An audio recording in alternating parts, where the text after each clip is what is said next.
sonke nje singakusho ukugcwala umlomo ukuthi ngeke sikwazi ukuya ku World Cup kanje. Ngeke siwehlanisa nabantu. Hayi ngeke bafethu ngeke. Yena kukhulu akwenzile ku national team uMadala. Usifundise isifundo sokuthi ibaleka kanani discipline on a national level. Abadlala kumele bayitshela ukuthi bayita. Usifundisile and nabo bafundile. I'm sure laba khona olotch bayazi ukuthi nje indaba yokutefa ayisebenzi yabo. Iqhubu elani pho? Elani iqhubu? Nama decisions ke nje awathatha egroundini bangabe senza ama subs. We uNkulunkulu wami ke wadonsa apolice ngathi hayi. Hawu Madala. Hayi ngeke mfana ngeke kulunge. Ngeke. Sadinga nje ushintsho. Asike sithola umuntu ounderstandayo ibhola lethu manje. Naye I'm sure khona kufundile kuMadala. Uzosika iphethini. Bagcinweke mhlawumbe omkheleleke. Kodwa nje hayi cha ngeke. Samdinga umuntu nje njengopitso, yabo, njengorulani.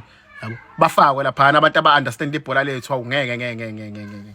Hawu hayi uMadala usilimazile kakhulu. Even ngisho kuma World Cup qualifiers siyazi ukuthi uMbatha ubefakwa ngo last minute ashaya inqaku.